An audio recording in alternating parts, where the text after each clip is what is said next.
Okay, sample 25. Sample 25 used this material, 13mm thick brick, and yeah, there isn't really much to say. It failed.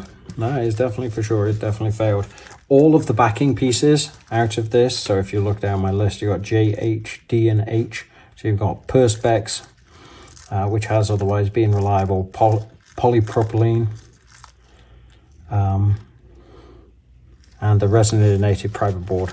They all just left the sample. They all just shattered and exploded. And in fact, if we, yeah, you know what, there is something I can get from this. Cut this sucker open. So although we had our point of penetration was here, so we're looking, this is the back where we are looking forwards. This is the point of penetration. We can see exactly the same sort of radial cracks that we had with ceramic, except this brick is soft and has suffered even more. So brick is inferior to tile for the purpose of this experiment. So anyway, that was 25. That's a total failure. Let's move on. Okay, 26. 26 is yet another failure. So this has got Perspex and aluminium in it. Let's look at the cross section on this. We'll see the different layers of vinyl tile and Perspex. There's a hole before I take it apart and these bits get in the way. Look at it from this cross section. Okay, so we have had a failure. All right, so yet another disappointment, but look at you can almost track the angle of failure here. We're a bit shallower than that 45 degrees we reckoned before, maybe down to about 30 degrees as a cone as it's come through and the energy has spread out coming through. A huge amount of deformation of this aluminium panel, way bigger than where it needs to be. It should have started about here. So once more, aluminium has shown itself to be a very inadequate backing material for these purposes. Let's move a bit of brick. That brick wasn't part of this sample, it was just holding it up. Ew, yucky. Okay. I just want to see the backing piece.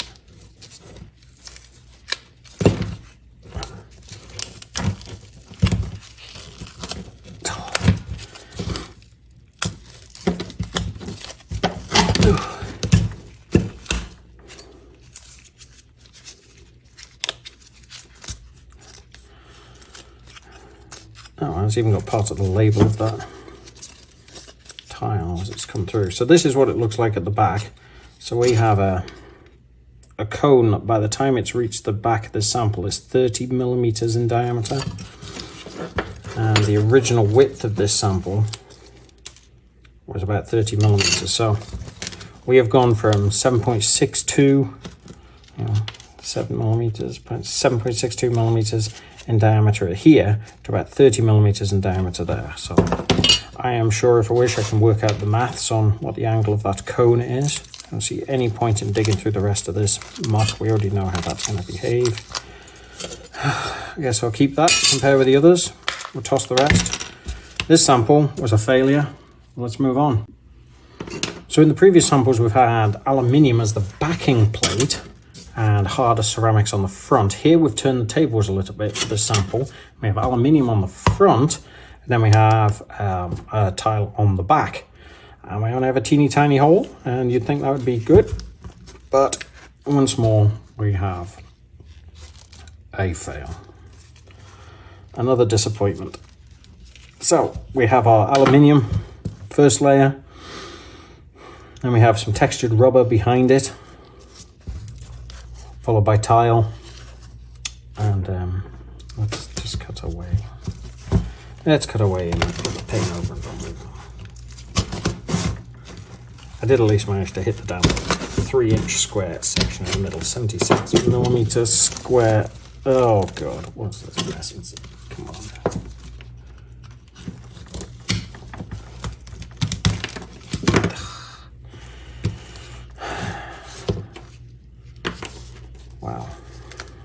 what a mess. Okay, rubber, poly, rubber, tile. What a superbly neat little hole. Ooh. Got no donutting on that piece. What's this? I've got some metal residue left on here. Oh, I was vainly hoping that was from the bullet, because this was all meant to strip the jacket off the bullet. And in fact it hasn't. See, we've got some more metal fragments here. More metal fragments on the inside of this rubber. And that is because this is what's left of this aluminium outer piece. So aluminium is proving to be decidedly rubbish as a backing piece, where it deforms far too much. And then on the front, where it can't deform because of all the material behind it, what it's managing to do is leave little bits of itself in every other layer on the way through. So it's not stopping anything, but it's leaving traces of itself. There's another little flake of it there, from what is otherwise a relatively neat hole. But you see, these little raised pieces aren't adequate to fill in this hole. The rest of this hole is actually being driven through the hole by the round and left on other layers. But that hole is ridiculously neat compared to steel when used as the front, where it's much more ragged. So aluminium has proven to be both awful as a first layer and as a last layer. So 27 was a fail. Let's move on. Okay, so sample 28. I'm having to hold this one simply because there is so much deformation. This has indeed failed, but this is probably one of the more dramatic findings. So this is much more like what I actually wanted to see, which is where we could actually see how the layers behave in conjunction with each other. So what we have in this sample is we actually have layers of aluminium and layers of polycarbonate sandwiched together. Let's cut our way in without ruining the rather handsome aesthetic of this.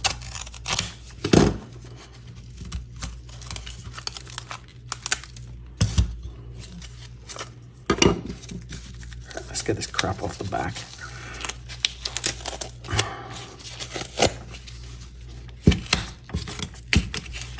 Okay, so that's the backing piece of aluminium, and we already know now that this is a poor choice of a backing material. So got traces of metal left on the hole through the polycarbonate.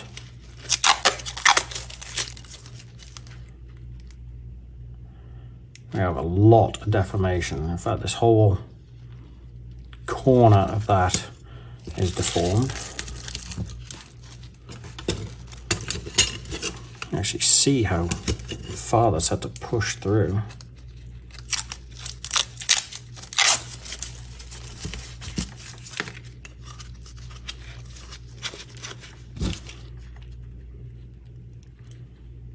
Come on.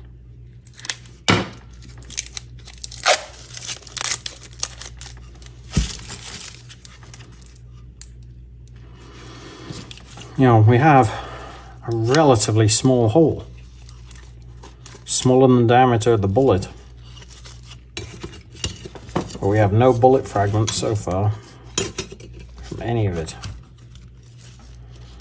In fact, we have not found a single fragment of bullet in any of the samples so far, including through the ceramics, which is extremely disappointing. It's slightly wider, a lot less deformation. This plate didn't have a stiffener, even in the form of a piece of hardboard, which in hindsight is disappointing. Here we have, what's this? Oh, this is part of that vinyl tile that gets forced through the hole. Here we have, let's see if I can get that out in one piece. Oh, that's lovely. So we have quite a large hole from the vinyl tile. Again, I was hoping the hardness of the vinyl tile would give us some additional benefit. It has not. So that has not been successful. However, we have aluminium as a middle plate, there's very little deformation on that. Look at the size of that damn hole. That is 12 millimeters or so, 11, 12 millimeters. 11 or 12 millimeters every time. Then we had some shingle on the front of it, simply because I wanted to see how this would behave. And the answer is it hasn't behaved very well. It's not done anything at all other than break into chunks. Messy, shingly chunks. So let's ignore those and look at the good stuff. So what was originally a very neat sandwich, ignoring the fact that there was vinyl tile in there, metal, plastic, metal, plastic, metal, plastic, metal. You can see the enormous amount of deformation that's now left as it's traveled through these tiles.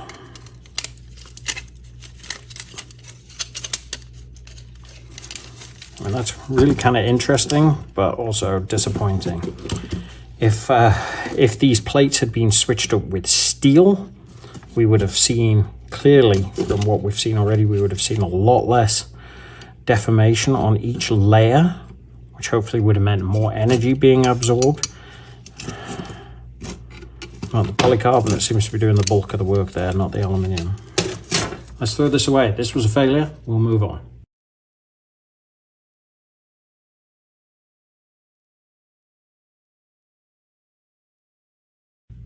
Okay, following special sample 1, we have special sample 2. Now, this was made in much the same way. Let's put sample 1 here so we know what we're talking about. So hold it like that. So this was made in much the same way. So we have our nails packed on the back. This sample 2 will have this epoxy backing, and then we have a body of fiberglass. The nails also being set in this polycarbonate material. This one, however, uses long nails with the same 20 millimeters of fiberglass, the same wooden backing that we'll be giving it as well. So let's move that so we don't get confused. First and foremost, we failed. It's fair to say I'm very disappointed. I was expecting, maybe I was hoping more expecting, but I was hoping for more. In fact, unlike this sample where we had significant movement of the round, maybe up to as much as 45 degrees, on this one, we appear to have had no damn movement at all. Or at best, minuscule movement. I think I'd have to put that down as 0. So these are also steel nails in the same material. Quite why that would be is a bit of a mystery. Let's cut our way in and have a look.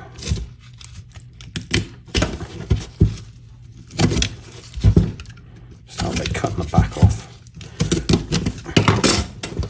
First and foremost, the backing piece, again, just as a snifter, it's failed in much the same way.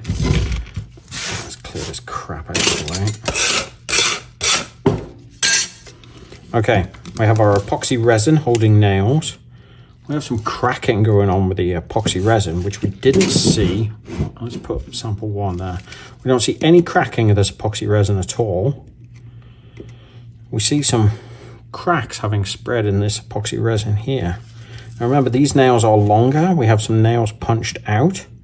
These nails were set in the same pattern as these ones. These are just the long one. These are the long ones, these are the short ones. Again, we have rows going across, and then we have rows of longer ones behind. So to punch out these ones, which it has done, it has also punched out the ones behind, and in doing so has moved the epoxy. So you can see these are masonry nails. These are hardened nails. These are not nothing. But I don't even see a bit of a round stuck in. So you can see it's gone straight through there. That does not pose much challenge at all. Let's get the rest of this. Let's get this fella undressed.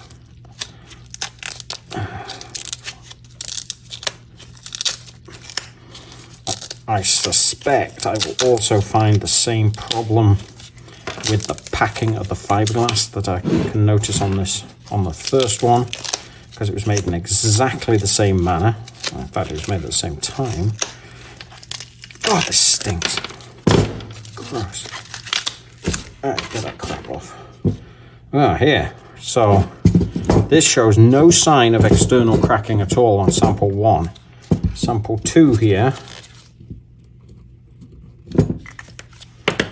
we have some severe cracking. In fact, this whole piece is loose to the extent as far as I can move it. We can see our, get this up to the camera nicely, these are the really important tests. We've got our nails stuck in the fiberglass. In fact, I haven't got much voiding down at the bottom. I did a good decent job, I guess, packing this in. So we have a tight compartmentalization of the fiberglass within these nails. I don't see any bent nails. In fact, any nail it's hit has simply been punched out the back. Maybe if I'd used a steel backing plate, that would have done better, but there isn't really a lot more I can do to this to take it apart, because it's still very much together, held together by the polycarbonate. This is completely broken. The fiberglass is completely cracked and loose all the way down. This is only held together with the polycarbonate. So once more, polycarbonate has shown itself to be a seriously impressive material. This fiberglass, however, has not. For something that heavy and smelly, I was hoping for something better. So special 2 was a fail. Let's move on. Okay, special 3, and just in case you're wondering, yes, there are 2 holes in this, and because the first hole, I'll give you a clue, it did fail. Because that first one gave me a good hit, I decided to hit it again, and I went for an edge hit, and I excelled myself with a beautiful marginal hit across. I wanted to see what that would do. In fact, you can see I did get a decent hit on it, and it's immediately turned off. So when we dissect this sample, hopefully we'll see what it hit to deflect it by maybe as much as 25-30 degrees. This hit, however, does not seem to have been deflected at all. Instead, much the same as the previous sample, it has blasted the back end out. So just to refresh, because these are the more interesting specimens, sample 1 was these short nails set in 20mm fiberglass through polycarbonate. Sample 2 was identical, except it used these long masonry nails set in the same fiberglass. Sample 3 here is identical, except it uses a mix of short and long overlapping in this manner, so that the long one goes at the back. This was my attempt to find an intermediate. I hoped that this one would just fail, this one would succeed, and this one was meant to be the sort of marginal limit of safety sample. So yes, it failed, but that's the nature of business. So let us dissect this chap and see what he has to tell us, if anything. Well, I'm sure it'll tell us something interesting. As this one got shot twice. I wonder if we'll see any cracking. I should point out as well, excuse me, this is exactly the same. This is the same 20mm of fiberglass, the same backing, the same everything. It has the same epoxying on the back to stop the nails coming loose during production. It's wrapped in exactly the same way. Once more, the backing board is trashed out.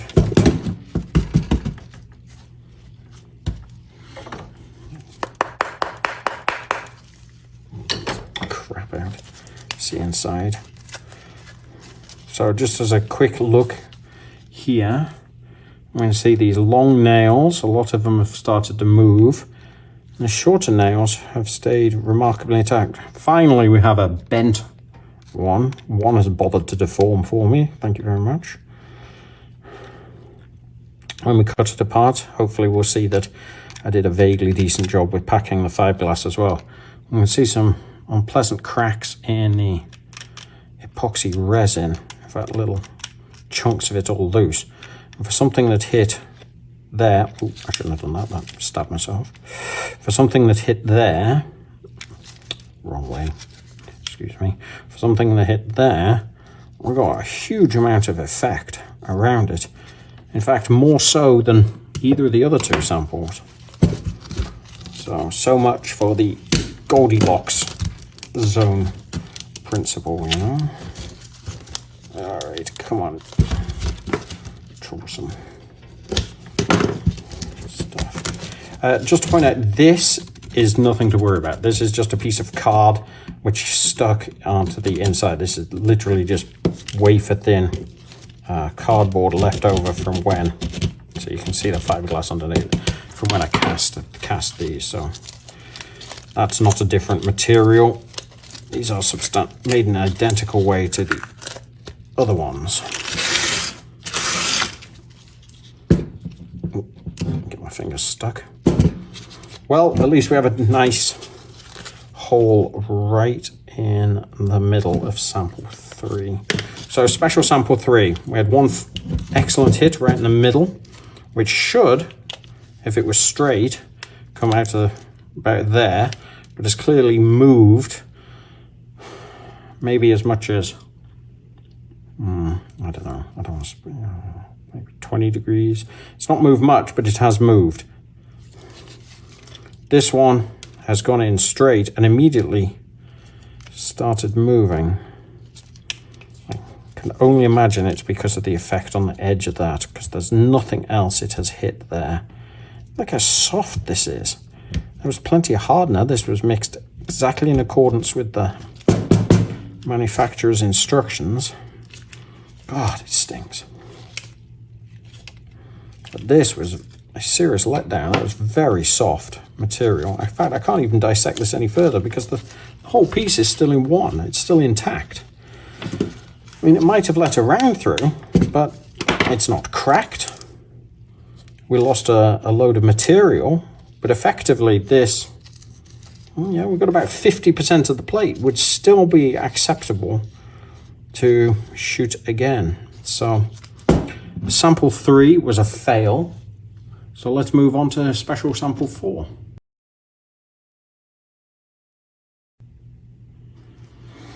Okay, so just to recap very quickly. Sample 1, 20mm fiberglass, short nails with satin polycarbonate. Sample 2, 20mm fiberglass, long nails, satin polycarbonate, both failed.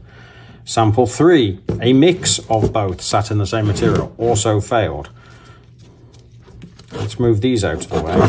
Sample 4 was enormous and also bloody failed. Always admit to failures. But look at the thickness of that. And overall, we have a tile that came out at 63 millimeters thick and did not a fat lot. It's hard to push that all through, but we definitely have had a complete penetration of the plate and material. So sample 4 is thicker because this used the very long aluminium nails. So what was supposed to happen was I was going to be able to tell you that this was the Goldilocks zone and this was going to be the improvement on the Goldilocks zone because we were going to make this lighter, because this plate, despite being thicker, is lighter than this one. That's because this one is made with aluminium nails, not these heavy steel buggers. I have no idea what this is going to look like inside. The plate at least stayed in one piece. I can just make out the back of the polycarbonate panel there and a couple of nails missing. So I guess we're going to cut our way in and have a look. So 45 millimeters of fiberglass embedded around aluminium nails. We've got the same backing as a piece of wood as before, just to give it a stiffener. I had not epoxied these. I had not epoxied these on purpose because, oh my God, that stinks. Ooh, I got a right whiff of that. Give me a second. All right, well, at least there's no doubt. That round has come through there and come out the other end of that plate, made a hole 20 millimeters in diameter. All right, thank you for that. I need to go get some fresh air because that smelled really bad. All right, so we can see the back of the aluminium nails. These are not as tightly packed. You can see the back of the polycarbonate. Don't worry about this. It's just masking tape that I had to put on whilst I was assembling it to stop the little buggers sliding out because they weren't epoxied in. I don't think anyone's going to accuse masking tape of having a particularly important ballistic value. But these nails will come out. There we go. So there we have one of our trusty little aluminium fellas. These are 38 millimeters long, and they are definitely aluminium. They're not easy to bend, but they are there. They are narrower in section and longer. In fact, that one came out because we have a lot of cracking of the plate. That one's not. The round just comes. Where the hell's the round come through?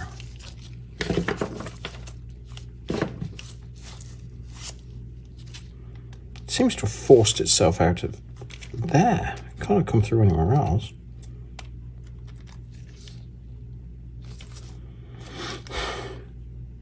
I'm looking at this, really hoping we're going to find some bits of the bullet inside if this is broken. We certainly didn't find any in any of these. Alright.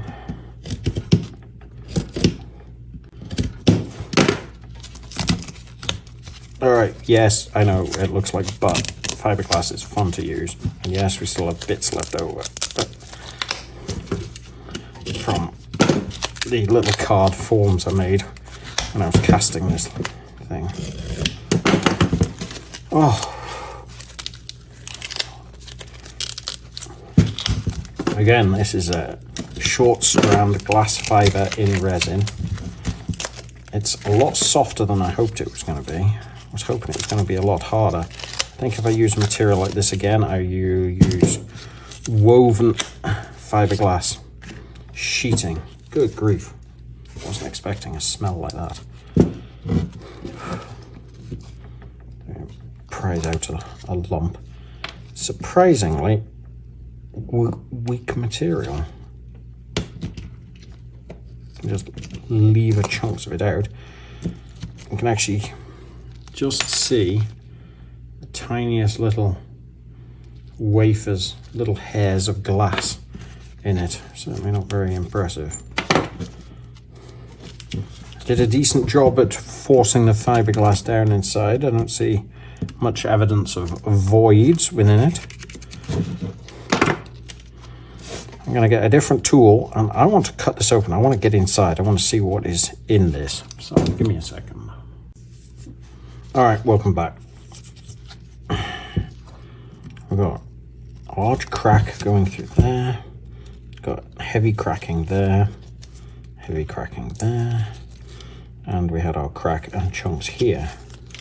A round struck here. It made a neat and rather well-formed hole, and just pushing the awl in to follow the line of the hole, this was struck right in the middle, and it was struck perpendicular to the plate. I know I'd said I wanted to do an angular hit, but I did not get that far. But that won't go straight through because that has moved, that has deformed the path of the bullet. I'm trying to feel which way that has gone. Aha! Wow. Okay, well, there we go. I don't think there's any denying that that is not a perpendicular penetration. And if we just put the ruler over it, I think we're looking at, 30 odd degrees. About in line with what the others were. So as these bullets are penetrating this material and interacting with these nails, they are being substantially moved. We're not stopping them, but the rounds are being deflected. That means that round has come out there, and polycarbonate doesn't spring back very much. We have, if you remember some of our poly samples, they deform out quite widely. Yet this has not. So if I am lucky, we might find a piece of the bullet in there. So that's why I got the hammer out. I'm going to break this open and have a look.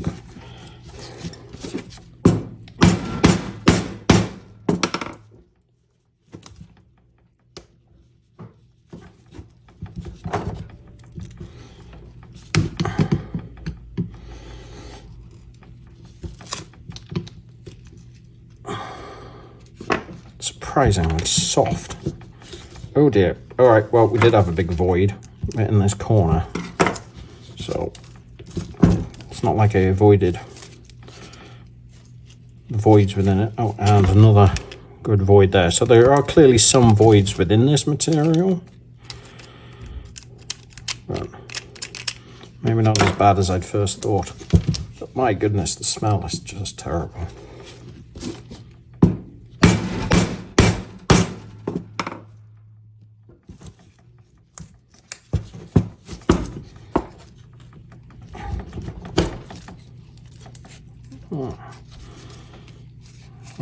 Friend Mr. Polycarbonate is not playing ball and does not want to give up his secrets.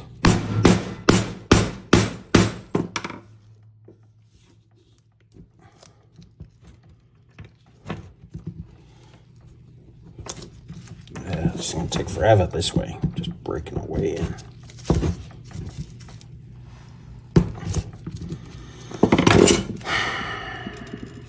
I don't really want to saw my way in case I hit it. All right, I'm not going to let you watch me saw it because that's going to take forever. I'm going to cut it and I'll be right back. All right, a minute or two of sawing and we have cut our way along here. So with a bit of luck, we should be able to split this and have a look inside, because otherwise what's the point?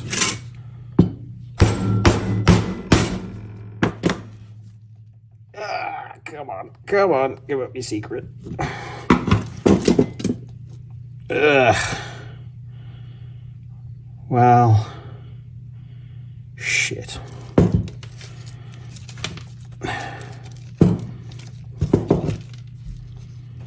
Okay, so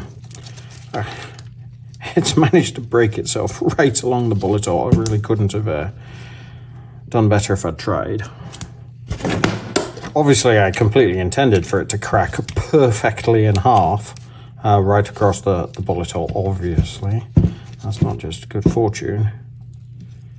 We can't quite follow the path. We can just see the outline of it. And look, it has started moving. The second it has hit, it has started moving. Even before it hit the nails. The nails have not been relevant to it moving at all. We have this one here, it has hit, it has simply buckled to buggery. Oh my god. Did I mention this stinks? Wow. So it's come through there like that. It's clipped this nail on the way and simply bent it, and it's had absolutely no effect on the path of it whatsoever. In fact, the motion of that nail has probably done more to crack the plate than to stop the round. So looking at it in a mirror, and it's come through here, it hasn't really interacted with much. We're missing the nails that it's blown out. I am extremely disappointed we have not got any fragment. Okay, we're going to call this one a bonus one. So this is 1A. This was an extra one I made up with the samples that I'd had lying around afterwards. So it's a good job I did. So this was made in an identical way to sample A. So if you recall, sample A, we didn't actually recover because it just exploded into a trillion little pieces when it was hit. So thankfully I had a duplicate. And this one, let's have a look at them. Let's just take a moment to appreciate the back. No penetration at all. And I would like to say this was 7.62 by 39 with all these little holes, but it wasn't. This was 2.2 long rifle, and the purpose of this, oh, one of them just fell out, look at that. Right on cue. I could have practiced that. The purpose of this was I wanted to see the multiple effect of deformation on these multiple plates, plastic, and the vinyl tile inside. And just looking inside, we have a goodly mess.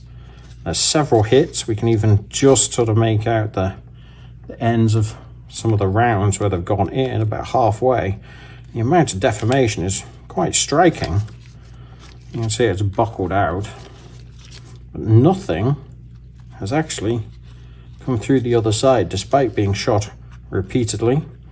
I put 4 there. I tried to clip the edge nicely. Well, we've got 1, 2, 3, 4, 5, 6, 7, 8. There's at least 8. Maybe 9. No, 8, 9 holes in this. That fly's still buzzing around. So this is just a freebie extra. This wasn't on the original samples list, but at least we get to see how sample 1 might have behaved had it been recoverable and not scattered to the winds by the very first shot of the day's testing. How hard it is to open, God. Okay, we're going to have lots of bits fall out as we go through here. I would like to start at the back. There. So this, like the other one, was backed with aluminium, and we know now in hindsight that aluminium makes a poor backing material. So we can only assume this would be better. Well, I don't think we need to assume it. We can demonstrably show it would have been better had it been steel. Oh, look at that. One actually fell out right there. Look at that little thing. Just turned into a ball as it's gone through. And that had actually rested on that final plate there. You can actually nearly count the dents on that. There's our rear piece of vinyl. So of all of those hits, only one managed to make it through that second last plate. Here the deformation has absorbed a lot of energy. This one's gone through, but look how wide that is. That's wider than a 2.2. That's for sure. In fact, we now have a whole 8 millimeters in diameter. Let's put those together. Get this crap out of the way. Let's move our sacrificial vinyl into layers. We won't be using that again. And the polycarbonate was most interesting, especially the donutting, but I don't think we can dispense with its services for the future. Oh, looks like a boxer's nose. It has been dented to hell. A deformation. In fact, the round that's hit there, it's gone through there, appears to be the edge hit I was describing, so it's only gone through partially as many layers. This looks like a round right here. Yep. Oops. That's another 2.2 round. Oh, we've got some nice, let's see if I can get that out. Nice backwards impressions on the tile, where you can see the indentation and how it cracks on the back. All right, come on, show me some donuting, Mr. Poly. What we got? No, just straight old deformation and penetration.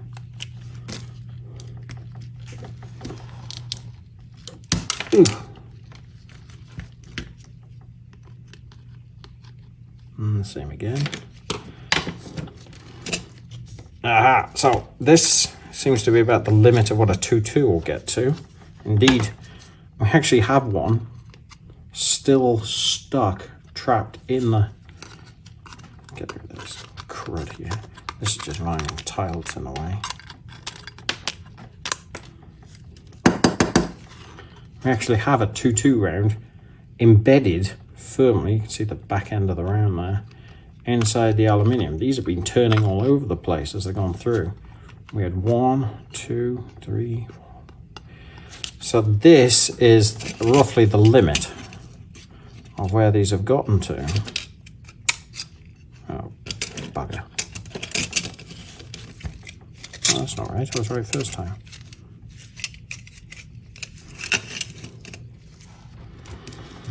All right, vinyl boy. Oh, there's a bonus. Stupid glove. So there's the back of the 2-2 round. As it's coming through the vinyl, it's making a nice pocket. So it's turned itself into this little sort of mushroom shape. There's a penetrator. Look how much that's deformed. Yes, they're only lead nose rounds, but that's made a shape very similar to what you might see. Oh, yeah, it's a little cone. As it's gone through and it's been dragging this material through. So that's reached its limit. It's punched out a neat hole on its way. Polycarbonates, or sorry, the polypropylene. If I said polycarbonate at some point on this one, there isn't any. It's all polypropylene. No donutting. Still haven't figured out what that's all about. All right, let's clean this out because this is our outermost metal layer. The fella that's done all the work. And he's been in the wars. All right, so we had a layer of vinyl on the outside. Clean that off. So we can see as these are punched through, they've left little bits of residue.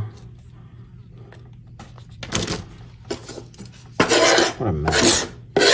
Making a mess here. And this has been our outermost shoe fly. This has been our outermost metal layer. And there's a right tangled lump of crud there of polypropylene and vinyl tile wedged together. We've got no rounds trapped in here.